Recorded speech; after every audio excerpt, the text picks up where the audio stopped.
apparaisse, jusqu'à ce que tout disparaisse, et que Jésus apparaisse, jusqu'à ce que tout disparaisse, et que Jésus apparaisse, jusqu'à ce que tout disparaisse, et que Jésus apparaisse, jusqu'à ce que tout disparaisse, et que Jésus apparaisse, jusqu'à ce que tout disparaisse, et que Jésus, c'est le désir de notre cœur, jusqu'à ce que tout disparaisse, et que Jésus apparaisse dans nos vies, jusqu'à ce que tout disparaisse, et que Jésus dans nos santés, jusqu'à ce que tout disparaisse, et que Jésus apparaisse, jusqu'à ce que tout disparaisse, et que Jésus jusqu'à ce que tout disparaisse, et que Jésus apparaisse,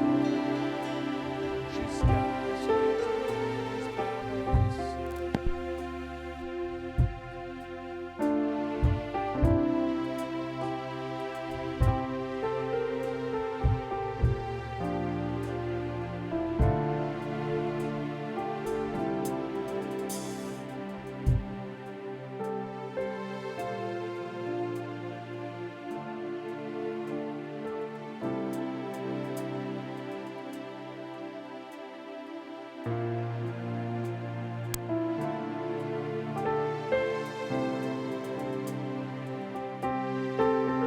disparaisse.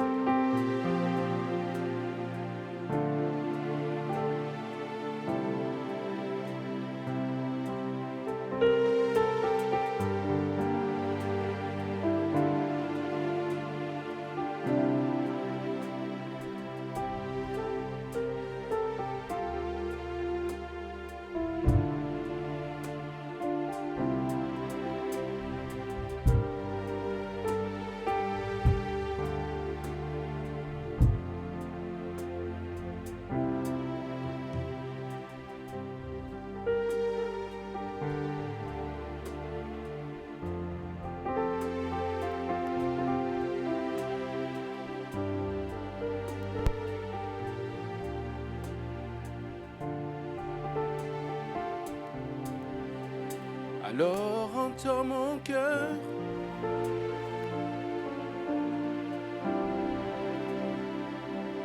mon esprit qui te loue.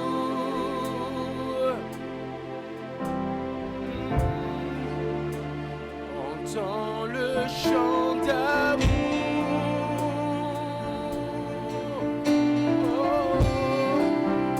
D'un enfant racheté.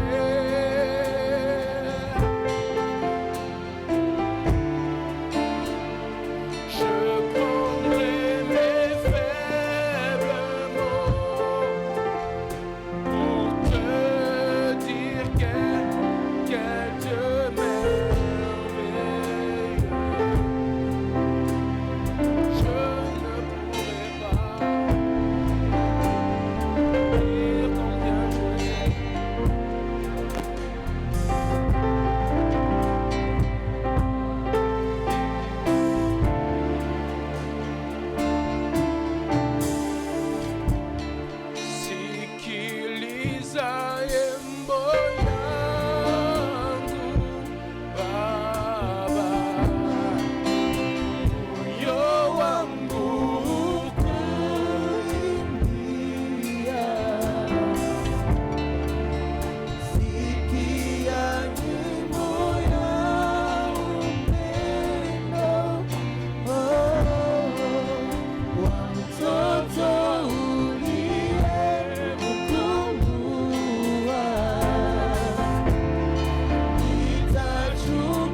c'est un cœur qui veut te parler. Seigneur, je veux te parler. Mais donne-moi, ô Père éternel, l'onction suffisante afin que je puisse te parler avec mon cœur. C'est d'abord à toi que je parle ce matin. Et ensuite à moi-même et à mes frères et sœurs réunis en ce matin. Je prie, Père éternel, que cette parole puisse être accompagnée de l'onction de ton esprit. Et que tout soit pour ta gloire ce matin. Dans le nom de Jésus, est-ce qu'on peut acclamer pour le Seigneur? Je n'ai pas dit de nous rasseoir, j'ai dit est-ce qu'on peut acclamer pour le Seigneur? Si on doit acclamer pour le Seigneur, il vaut mieux qu'on le fasse bien. On peut acclamer pour le roi des rois. On peut acclamer pour le Seigneur des seigneurs. On peut acclamer pour le créateur incréé. Est-ce qu'on peut acclamer pour celui qui était et qui est et qui vient? On peut acclamer pour Jehovah Jireh, Jehovah Rapha, Jehovah Nissi, le créateur incréé, le commencement et la fin, l'alpha, oméga, le créateur incréé. Est-ce que nous pouvons acclamer pour le ressuscité du troisième jour, celui qui n'est pas dans la tombe, mais celui qui est assis à la droite de Dieu le Père?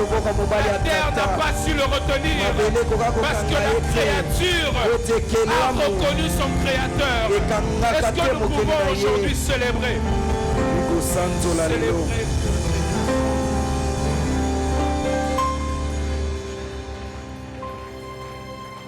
Alléluia. Amen. Est-ce que nous pouvons nous rasseoir?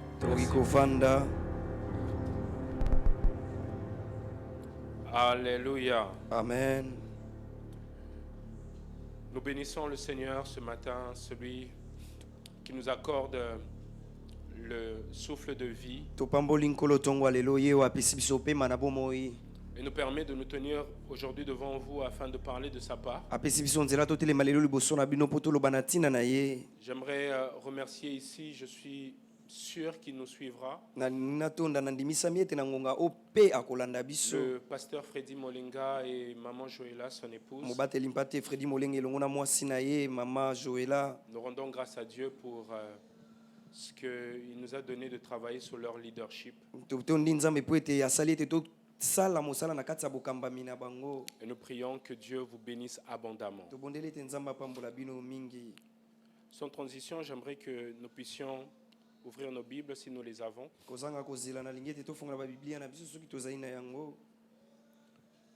Et aller directement dans Daniel. Daniel, le chapitre 3. Du 1er au 12e verset. J'aimerais, avant de commencer à lire la Bible, déjà vous donner mon thème parce que, pour ne pas que je l'oublie, le thème que j'ai à nous proposer ce matin, c'est Gershom, car, dit-il, j'habite en terre étrangère. Gershom, car, dit-il, j'habite en terre étrangère. Alléluia. Amen. Nous sommes dans Daniel 3. Si nous y sommes, disons Amen. Je lis au nom du Seigneur. Amen. Le roi Nebuchadnezzar fit une statue d'or, haute de 60 coudées de large, de 6 coudées. Il la dressa dans la vallée de Doura, dans la province de Babylone. Le roi fit convoquer les satrapes, les intendants et les gouverneurs, les grands juges, les trésoriers, les jurisconsultes, les juges et tous les magistrats des provinces pour qu'ils se rendissent à la dédicace de la statue qu'avait élevée le roi Nebuchadnezzar. Alors, les satrapes, les intendants et les gouverneurs, les grands juges, les trésoriers, les jurisconsuls, les juges et tous les magistrats des provinces s'assemblèrent pour la dédicace de la statue qu'avait élevée le roi Nebuchadnezzar.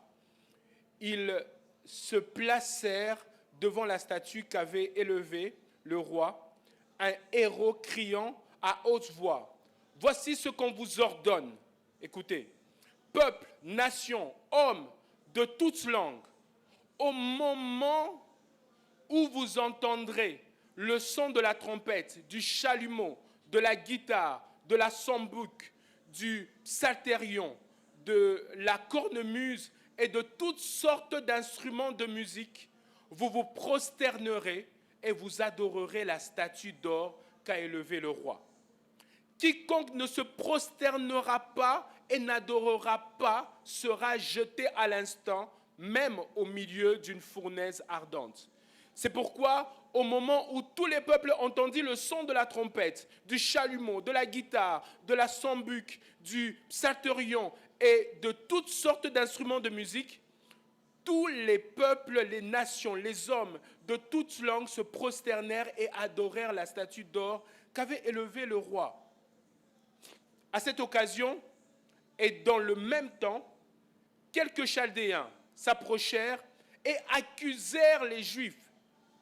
Ils prirent la parole et dirent au roi Nebuchadnezzar, « Ô roi, vis éternellement, tu as donné un ordre d'après lequel tous ceux qui entendraient le son de la trompette, du chalumeau, de la guitare, de la sambuc, du psalterion, de la cornemuse et toutes sortes d'instruments devaient se prosterner et adorer la statue d'or.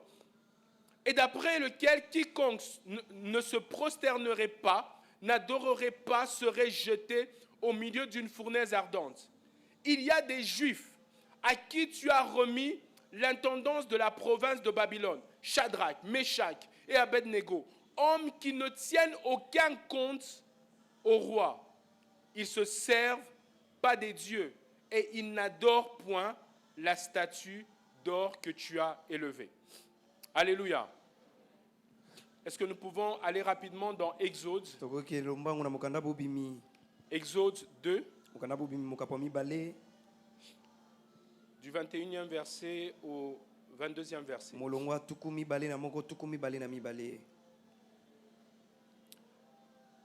La Bible déclare, Moïse se décida de demeurer chez cet homme qui lui donna pour femme Séphora, sa fille.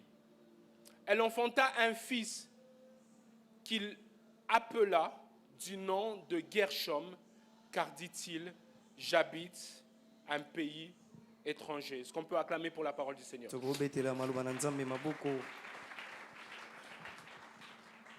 Alléluia. Amen. Notre texte de base ce matin est tiré du livre d'Exode. Ce thème, quelques dimanches précédents, avait été prêché ici. Et le Seigneur a mis dans mon cœur de revenir encore dessus afin de parler de quelques vérités évidentes. Ce message est un fardeau que le Seigneur a placé dans mon cœur. Et ce matin, je prie dans le nom tout-puissant de Jésus que Dieu me donne l'onction suffisante afin d'en parler. Alléluia. Amen. Dans le contexte de ce texte, il est question du récit de la vie de Moïse. Moïse est un personnage principal, est l'un des personnages principaux du livre d'Exode. Le livre d'Exode qui traite du récit de la sortie du peuple d'Israël d'Égypte. Ou de la délivrance du peuple d'Israël d'Égypte. Et du début jusqu'à la fin, on a l'impression que le récit du livre d'Exode tourne autour d'un même personnage, Moïse. En quelque sorte, Moïse est omniprésent dans le livre d'Exode. Et dans le contexte de ce texte, dans l'histoire précise, il est question de l'établissement de Moïse dans le pays de Madian. Ce dernier Moïse, comme nous l'avons lu, a décidé de de s'établir à Madian. La Bible déclare que Moïse se décida de demeurer dans le pays de Madian. Et d'après les informations que nous avons, Moïse a une vie assez confortable à Madian. Il est bien installé à Madian. Et les Français, s'ils étaient ici, ils diraient que Moïse à Madian est en train de vivre la vie de château. Moïse à Madian n'a pas de quoi se plaindre. Moïse est bien installé. Et il y a deux choses qui montrent que le pays de Madian est un pays où Moïse a manifesté une sorte de grâce. La première grâce que Moïse a manifestée dans le pays de Madian, c'est que dans le pays de Madian, Moïse a eu la grâce d'avoir une femme. La Bible déclare que Moïse a épousé Séphora. C'est le père même de Séphora qui est Jéthro, qu'on appelle Réuel dans ce texte, qui a donné à Moïse Séphora. C'est une grâce, selon qu'il est écrit dans le proverbe 18-22. Celui qui trouve une femme trouve le bonheur. C'est une grâce qu'il obtient de l'Éternel. Alléluia. Amen. La deuxième grâce qui est manifestée par Moïse dans le pays de Madian, c'est que dans le pays de Madian, Moïse a eu la grâce d'avoir un fils de sa femme Séphora. Séphora était donc féconde. Non seulement une femme, mais elle était féconde. Et parlons de cette grâce. Mon épouse et moi, ça fait pratiquement 5 ans que nous sommes ensemble. Dieu a fait grâce que la première année, nous puissions avoir notre première fille. Et à cette époque-là, plusieurs de nos amis, plusieurs de nos connaissances sont mariés en même temps que nous, ou même certains se sont mariés avant nous. Et nous nous sommes rendus compte d'une chose,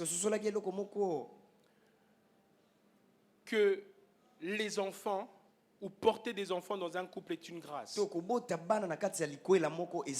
Nous avons vu comment des gens cherchaient des enfants comme des diamants. Et des fois, étant donné que c'était des amis très proches, on se mettait à prier pour eux, sans même leur poser des questions. Il fallait voir comment nous étions en train de célébrer Dieu. Quand après 2 ans, après 3 ans, après 4 ans, des couples portaient enfin leur enfant. Et nous sommes arrivés à la conclusion selon laquelle porter des enfants dans un couple est une grâce. Et lorsque l'on regarde la vie de Moïse, on se rend compte qu'il a manifesté cette grâce. Moïse à Madian a eu facilement ce que ses pères ont eu difficilement. Abraham, pour avoir un enfant, a dû attendre sa vieillesse. Il a dû attendre d'être vieux pour avoir un enfant. Jacob, ou d'abord Isaac avant lui, pour avoir un enfant de sa femme Rebecca, a dû supplier l'Éternel pour enfin avoir un enfant. Jacob, qui aimait Rachel, a dû attendre avec d'énormes difficultés pour enfin avoir un enfant de sa femme Rachel qu'il aimait. Si en analysant ce genre de choses, que l'on se rend compte que Moïse à Madian était bénéficiaire d'une grâce. Moïse à Madian avait eu la grâce d'avoir un enfant. Et ce que j'aime avec la grâce, bien-aimée, c'est que la grâce nous permet d'obtenir facilement ce que les autres obtiennent difficilement. Oh, je le répète, la grâce nous permet d'obtenir facilement ce que les autres obtiennent facilement. Celui qui est à la grâce a la facilité. Celui qui a la grâce est épargné d'attendre des longs délais. Celui qui a la grâce est épargné d'être derrière des procédures. Celui qui a la grâce, celui qui a la grâce est facilité. Et j'aimerais dire à quelqu'un ce matin, si Madian a été une terre qui a manifesté la grâce pour Moïse, oh, j'aimerais dire à quelqu'un, nous avons aussi à Madian. Nous avons aussi à Madian. Nous avons aussi un lieu où nous pouvons manifester la grâce. Est-ce que je parle à quelqu'un ce matin? J'aimerais dire, et ça c'est une bonne nouvelle pour quelqu'un ce matin, tu n'as pas Madian comme Moïse, mais j'aimerais te dire quelque chose, que tu as un autre Madian, un autre lieu où tu manifestes la grâce. Et j'aime comment la Bible en parle. Dans Hébreux 4:16, la Bible dit, approchons-nous donc du trône de la grâce, afin d'obtenir miséricorde et grâce, et afin d'être secouru dans nos faiblesses. Oh, ce texte ne parle pas à quelqu'un. Je ne viens pas de donner une bonne révélation à quelqu'un, mais je comprends pourquoi David pouvait dire, je suis dans la joie lorsqu'on me dit, allons à la maison de l'Éternel. Ce qui intéressait David, ce n'était pas la maison, mais celui qui était présent dans la maison. Et celui qui était présent dans la maison pouvait lui donner tout ce qu'il n'avait pas dans la maison. Oh, David me donne encore un bon amen. Il me dit, et il dit, vaut mieux un jour dans tes parvis que 1000 ailleurs. Autrement dit, un jour dans les parvis de Dieu peut te donner ce que tu n'as pas trouvé 1000 jours ailleurs de la présence de Dieu. Oh, tu ne me comprends pas, tu ne me donnes pas un bon amen. Mais la femme à la perte de sang est en train de me donner un bon amen. Cette femme a fait des années et des années. Elle a fait combien, David? Elle a fait 12 ans en cherchant à être guérie d'un mal. 12 fois 365 jours. J'ai fait le calcul pour vous. 365 jours. Ça fait 4380 jours. Elle a attendu 4380 jours dans la présence des hommes, dans la présence des médecins, dans la présence de l'argent. Cette femme avait dépensé beaucoup d'argent en 4380 jours, mais elle n'a pas trouvé la solution. Mais la Bible déclare, ayant entendu parler de Jésus, est-ce que je parle de Jésus ici? Ayant entendu parler de Jésus, elle a pu avoir dans la présence de Dieu ce que 4380 jours l'avaient privé. Cette femme dans la présence de Dieu a trouvé grâce. Oh, et j'aimerais dire ce matin à quelqu'un que nous n'avons pas Madian, mais nous avons mieux que Madian. Nous avons la présence de Dieu. Nous avons Jésus-Christ dans les lieux célestes dans lesquels nous sommes bénis. Et j'aimerais parler à quelqu'un ce matin qui n'est pas venu seulement dans un bâtiment, mais qui s'est approché du trône de la grâce. J'aimerais parler à quelqu'un qui n'est pas venu simplement pour voir un spectacle, mais qui s'est approché du trône de la grâce. J'aimerais le dire à toi, oui, à toi qui t'es approché du trône de la grâce. J'aimerais te dire que dans la présence de Dieu, tu peux obtenir facilement ce qu'en dehors tu peux obtenir difficilement. Là où les gens ont déposé beaucoup de CV pour avoir un travail, dans la présence de Dieu, tu peux obtenir facilement ce qu'ils ont obtenu difficilement. Là où les gens qui ont essayé plusieurs fois, plusieurs tentatives et n'ont pas reçu, dans la présence de Dieu, tu peux obtenir la grâce de l'obtenir facilement. Tu ne me donnes pas un bon amen, mais Aaron est en train de me donner un bon amen. La Bible déclare que l'on a pris le bâton d'Aaron et que l'on a mis dans la présence de Dieu. Le bâton d'Aaron était une verge d'amandier. La verge d'amandier, papa Jean-Marc, fleurit qu'à une période précise de l'année. Elle fleurit à la fin du mois de février et au début du mois de mars. Mais dans la présence de Dieu, ces conditions-là n'étaient pas requises. Dès qu'on l'a mis dans la présence de Dieu, on ne devait pas attendre février, on ne devait pas attendre mars. Dans la présence de Dieu, le bâton d'Aaron a fleuri. J'aimerais dire à quelqu'un, tu ne vas pas attendre février, tu ne vas pas attendre mars. Je ne sais pas pourquoi on t'a demandé d'attendre, mais j'aimerais te dire, oh my God, que tu ne vas pas d'attendre. Et j'aimerais dire à quelqu'un, nous sommes à l'année de l'accomplissement sans délai. Oh, à l'année de l'accomplissement sans délai, nous n'attendons pas. Parce qu'à l'année de l'accomplissement sans délai, dans la présence de Dieu, nous obtenons sans délai. J'aimerais dire à quelqu'un, il n'y a pas de délai dans la présence de Dieu. Oh, est-ce que quelqu'un peut acclamer pour Dieu? Pour que je puisse continuer. Moïse se trouve à Madian.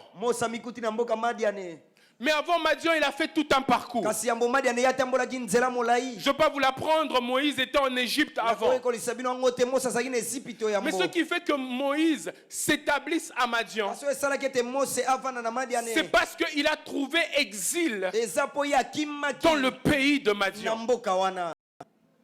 Alléluia. Amen. Il a trouvé exil.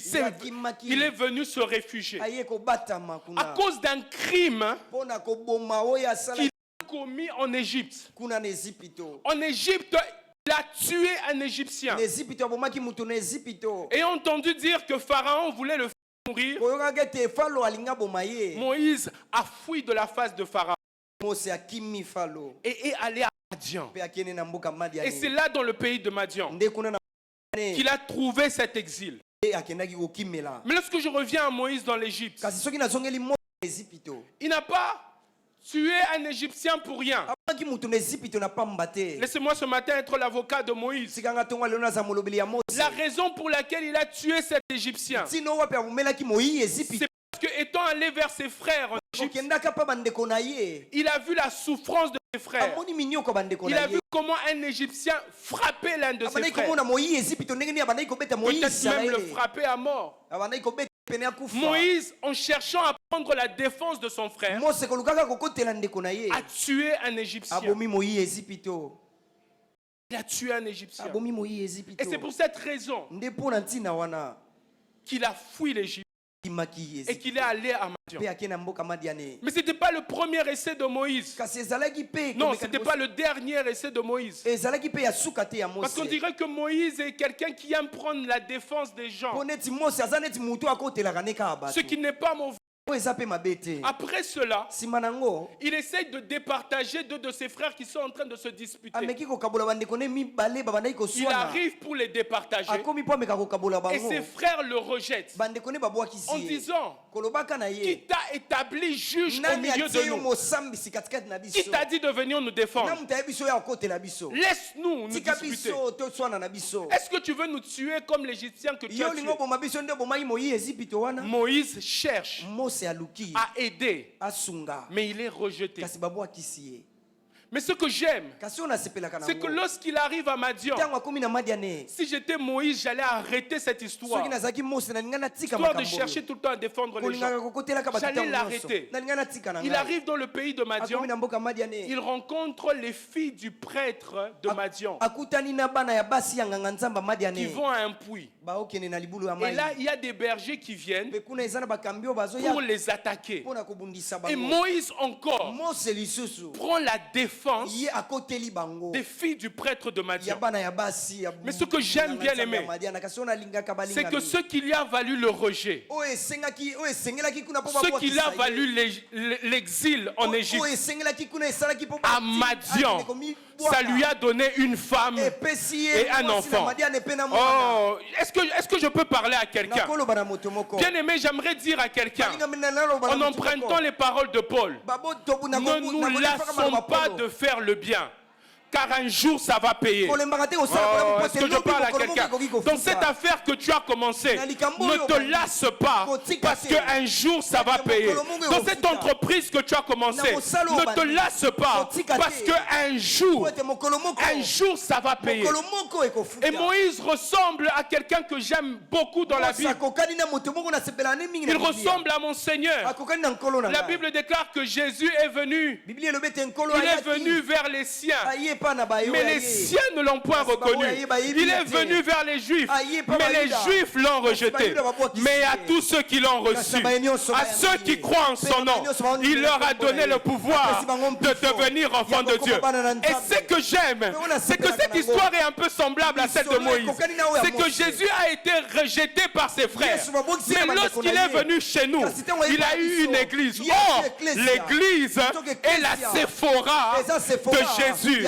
L'église est l'épouse de Jésus. Et ce que j'aime, c'est que non seulement il a eu une Séphora, mais il a eu aussi des enfants. Parce que la Bible déclare à tous ceux qui l'ont reçu, à ceux qui croient en son nom, il leur a donné quoi? De devenir enfants de Dieu. Mon Jésus n'a pas abandonné. Malgré les rejets, Jésus n'a pas abandonné. Malgré les fouets, Jésus n'a pas abandonné. Au jardin de Gethsemane, il a dit, s'il est possible, éloigne de moi cette coupe. Le Père a refusé, mais il n'a pas abandonné. Il montait avec la croix. Elle était lourde. On l'insultait, mais Jésus n'a pas abandonné.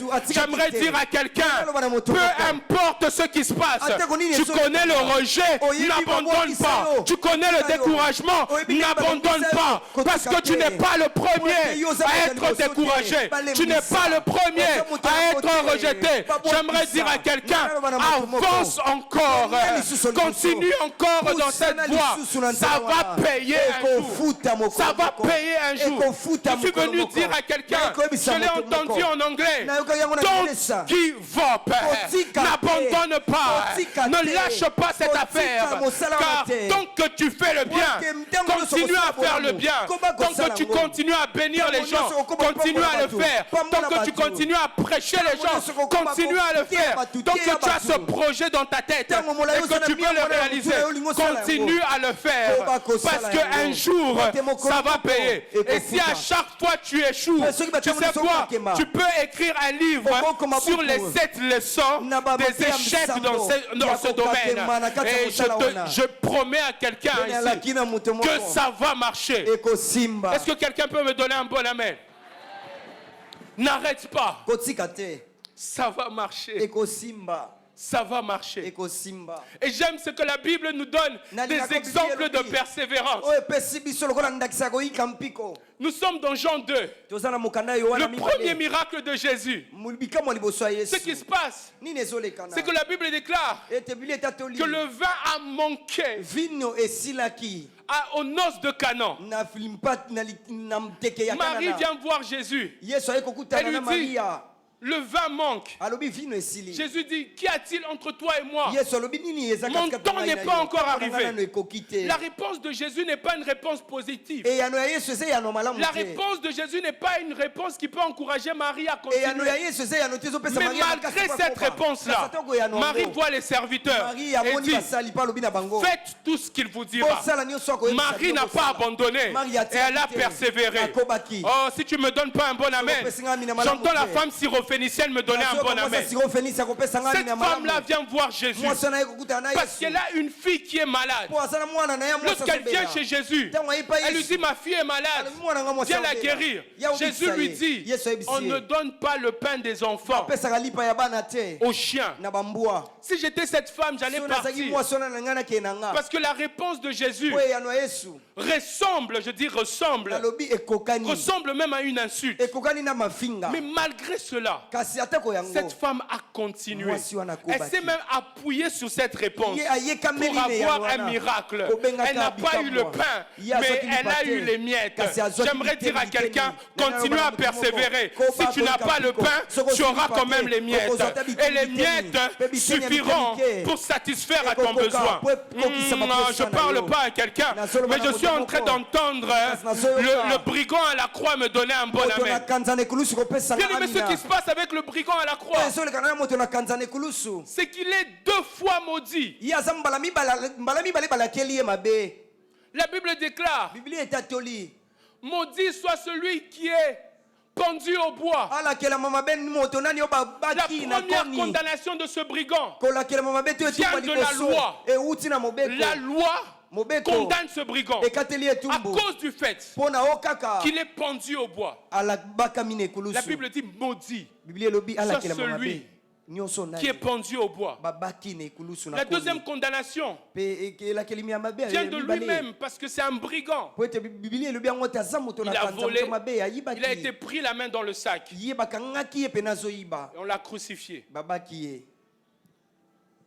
En quelque sorte, pour lui, c'était la fin. Parce qu'il était en train de mourir. Mais bien aimé, tant qu'il entendait encore son cœur battre, il a continué à espérer. Selon qu'il est écrit, tant qu'il y a la vie, il y a encore de l'espérance.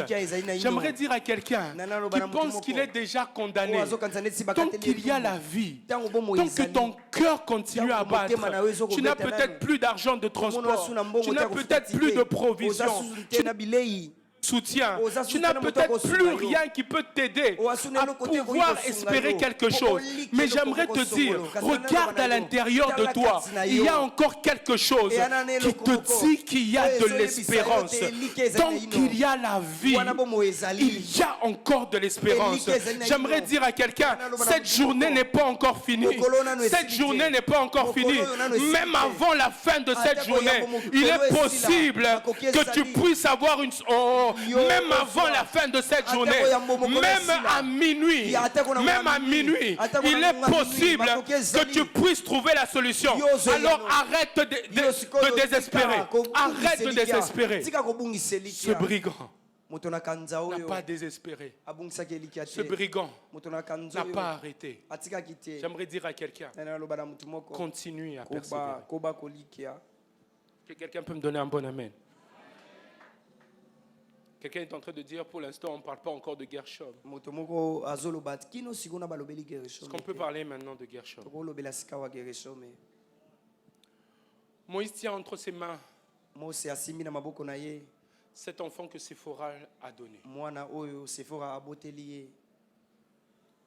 Moïse doit donner le nom à cet enfant. Et il lui donne le nom de Gershom.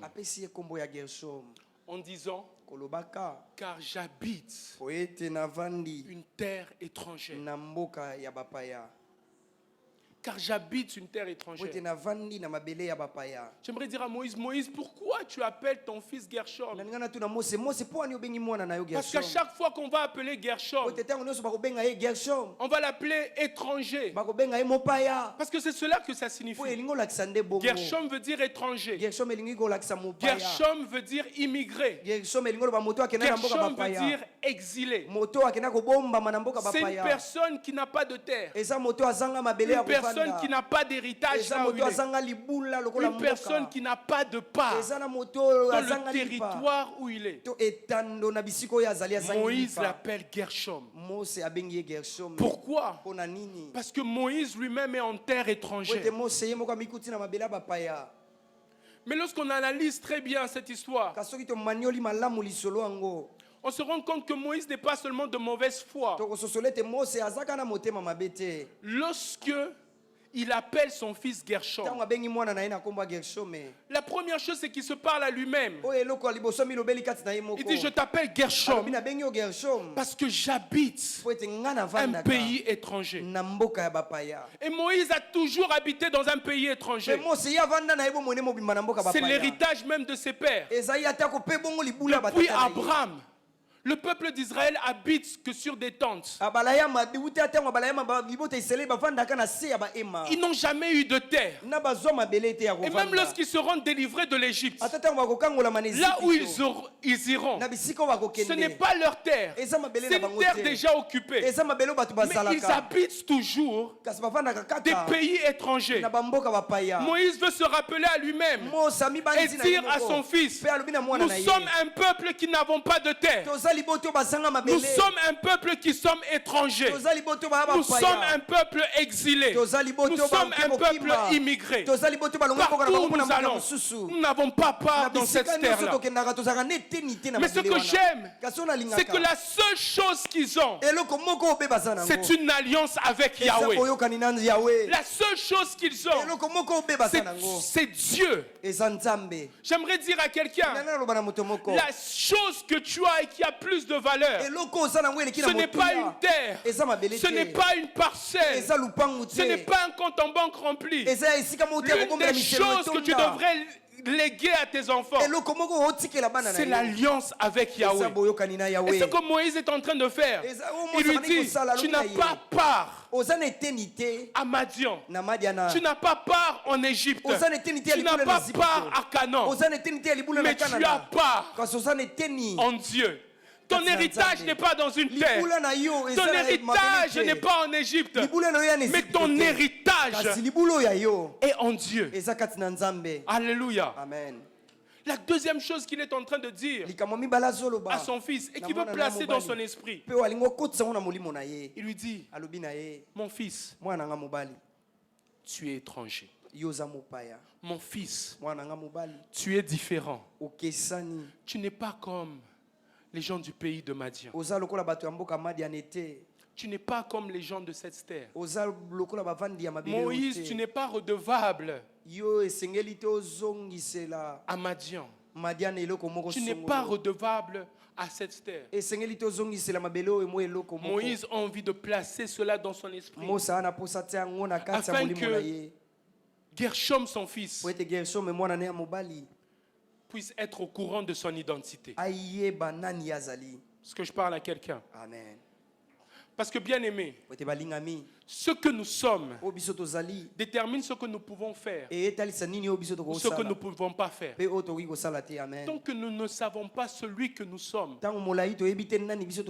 nous allons tout faire. Mais quand on est conscient de notre identité, cela détermine ce que nous pouvons faire et ce que nous ne pouvons pas faire. J'aime ce qui se passe dans le livre d'Esther. Il se passe que le roi place un homme du nom d'Aman. Il lui donne une certaine place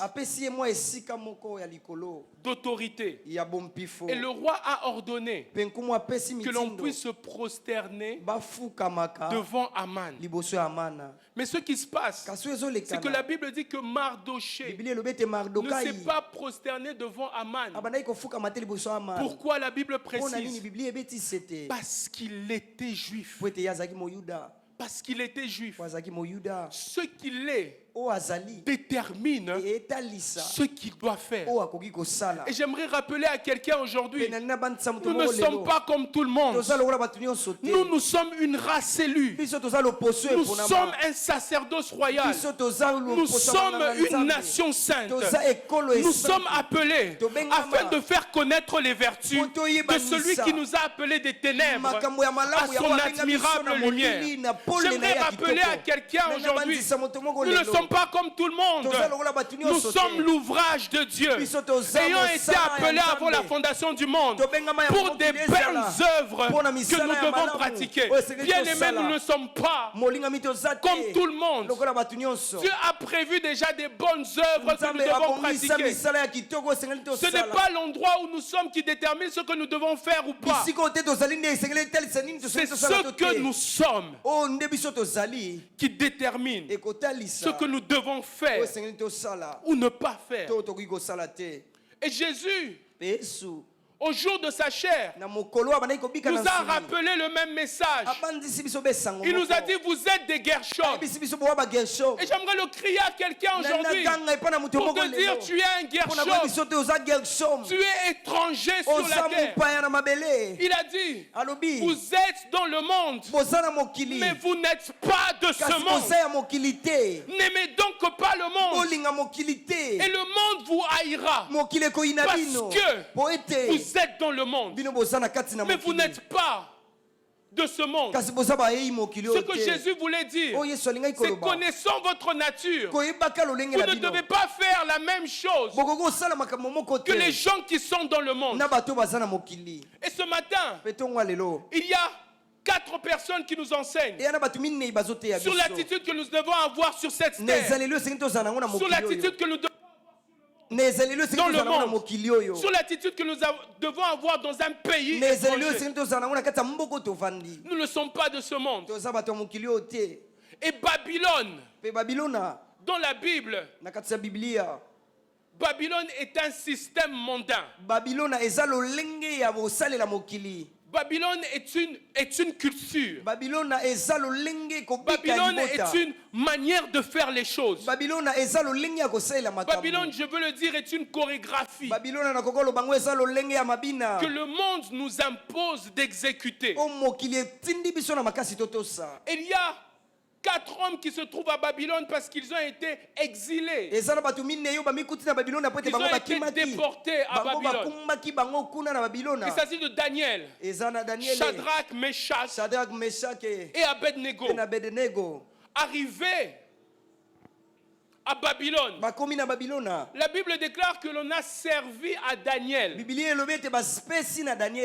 mets de la table du roi. Ce que le roi mangeait, on lui a donné. Mais j'aime la réaction de Daniel. Dans Daniel 1, le verset 8, la Bible déclare que Daniel résolut de ne pas se souiller par les mets du roi et par le vin dont le roi buvait. Et il pria le chef des eunuques de ne pas l'obliger à se souiller. Et la première chose que le monde nous impose, la première chose que le monde nous sert, ce sont les mets du roi. Qu'est-ce que c'est que les mets du roi? C'est des choses qui, à première vue, ne sont pas mauvaises, mais ce sont des choses qui peuvent nous souiller. Nous étions en retraite avec le pasteur et j'ai été choqué par ce qu'il a dit. Il parlait des lieux où on allait nager, on allait se divertir et nager. Nous n'avons pas un problème avec le fait de se divertir. Mais le problème, c'est comment est-ce que nous sommes en train de nous divertir. À ces endroits, pour se divertir, on doit se dénuder. À ces endroits, pour se divertir, on doit être en petite tenue. À ces endroits, pour se divertir, on doit voir des parties de notre corps. Ce sont les mets du roi. C'est ce que le monde nous propose et nous impose. Il nous dit, tu veux te divertir, je te propose des divertissements où tu dois te souiller. Lorsque nous allons là-bas, bien aimés, d'une manière ou d'une autre, nos yeux vont se souiller. Nos yeux vont se souiller. Il nous propose de la musique où des femmes se dénudent, où on parle des femmes. Il nous propose des musiques où il n'y a que des insultes, des fois de la musique même qu'on ne comprend pas. Des mets du roi. Bien-aimés, nous sommes des Gershom. Refusons de nous souiller par les mains du roi. Ils vont te dire, tu es fiancé. Il faut même flirter avec ta petite copine. On ne sait jamais, il faut essayer. Ce sont les mains du roi. Nous sommes des Gershom. Refusons de nous souiller par les mains du roi. Et le pasteur, lorsqu'il était en train de parler, il a dit une phrase qui m'a choqué. Il a dit, même si vous allez dire que je suis démodé, mais je n'irai pas là-bas. Bien aimé, aujourd'hui, être chrétien, c'est prendre le risque d'être démodé. On nous dira un jour, vous êtes démodé. Mais pour ne pas se souiller, on accepte d'être démodé. Parce qu'il n'est pas question d'être à la mode. Il est question d'être chrétien. Il n'est pas question d'être à la mode. Il est question d'être des Gershom. Il n'est pas question d'être à la mode. Il est question d'être chrétien. Et c'est pour cela que nous devons être démodés. Nous serons démodés. Qui a dit que nous devons être à la mode? Qui a dit que nous devons faire comme les autres? Bien aimés, nous sommes étrangers sur cette terre. Nous n'avons pas part sur cette terre. Nous sommes des Gershom. Amen. La deuxième chose que le monde nous propose, nous l'avons lu dans Daniel. Le roi a institué quelque chose. Ce qui me choque, c'est la manière dont il institue. Il dit, lorsque vous entendrez ces instruments jouer, il parle de plusieurs instruments qui vont commencer à jouer. Et nous sommes dans un monde où nous ne pouvons pas rester silencieux. Le calme aujourd'hui est rare. À la maison, tu entends de la musique. En dehors de la maison, tu entends de la musique. Et même avec ton téléphone, tout le temps, tu as des notifications. C'est le monde du divertissement. On est dans le monde du divertissement. Et le monde nous propose tout le temps des divertissements. Nous propose tout le temps de nous détendre et de rire. Nous devons rire, mais rire de quoi? Aujourd'hui, nous commençons à rire des choses saines. Aujourd'hui, voir un homme de Dieu se compromettre à la télé, ça nous fait rire. Et nous encourageons cela parce que nous sommes en train d'en parler. Des choses saintes. David a chanté. Il a dit, pourquoi les héros sont tombés? Que les Philistins ne la prennent pas. D'où vient aujourd'hui que l'on doit se mélanger avec les païens pour parler des hommes de Dieu qui sont tombés. Au travail, on en rit. Même avec les païens. Bien aimé, j'ai décidé de ne plus regarder ces vidéos. J'ai décidé de ne plus partager avec les gens. Même de citer le nom de ces hommes-là, je ne citerai plus. Parce qu'on ne joue pas avec les choses saintes.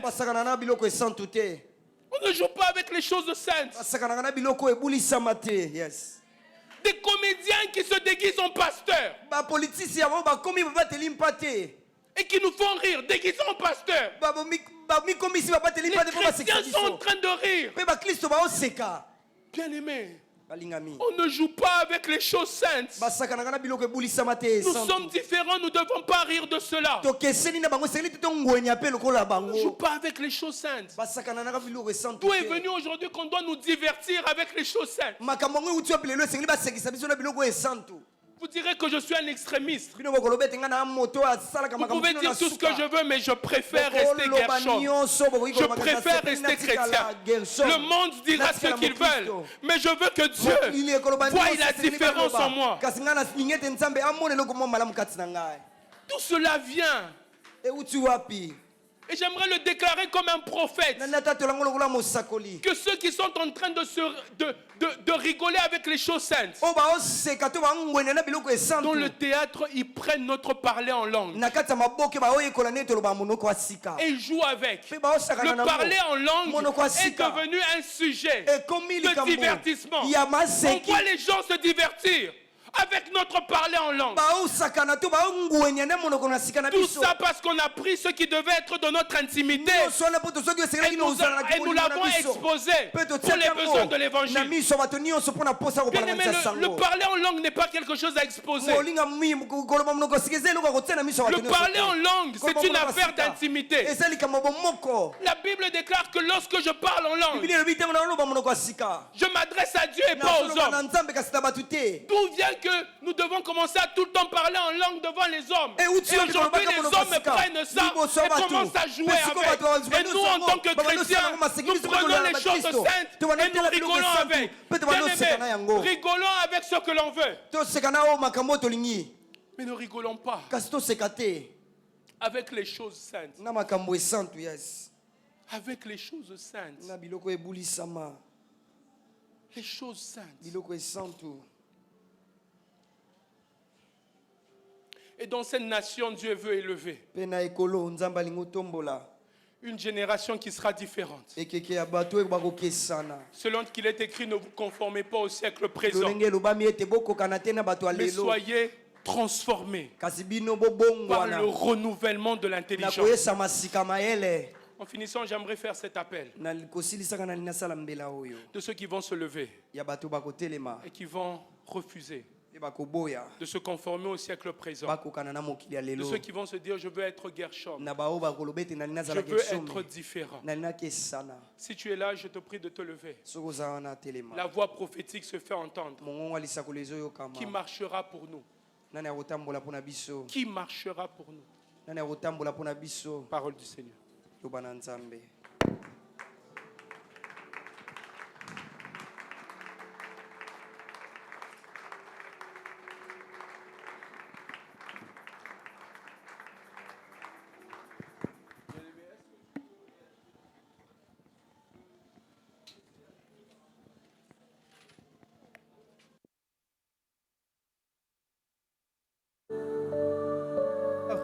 À quel niveau est-ce que nous sommes souillés avec les mets du roi?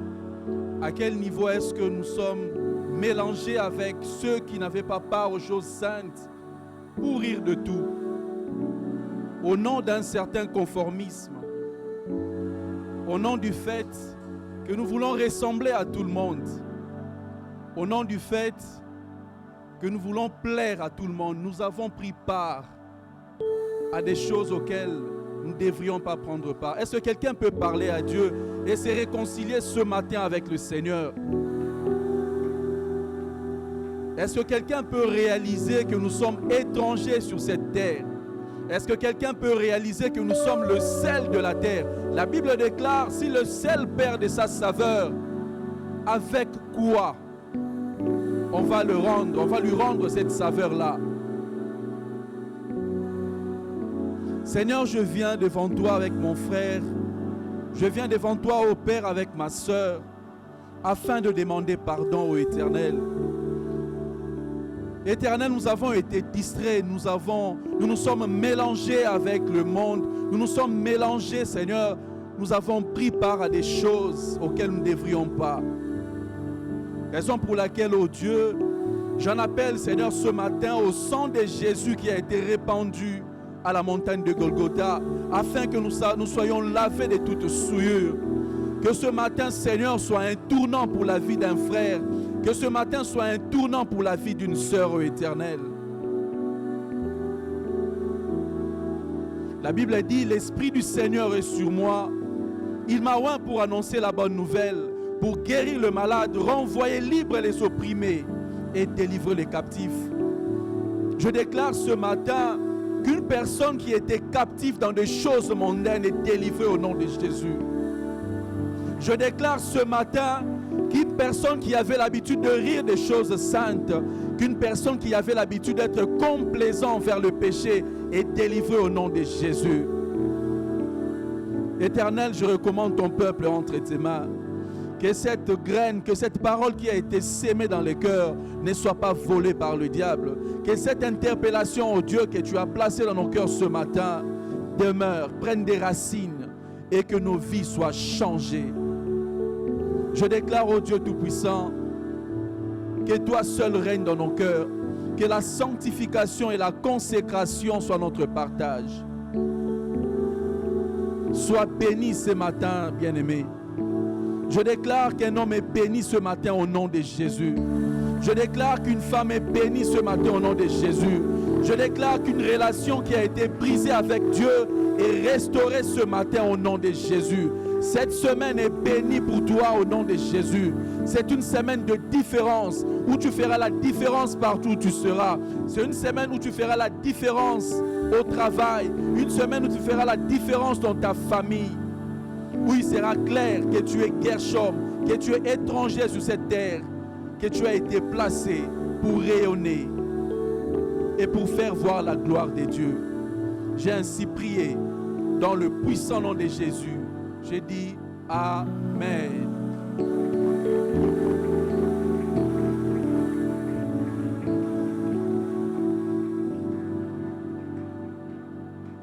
Je voudrais rappeler aux nouveaux venus de ne pas partir vite.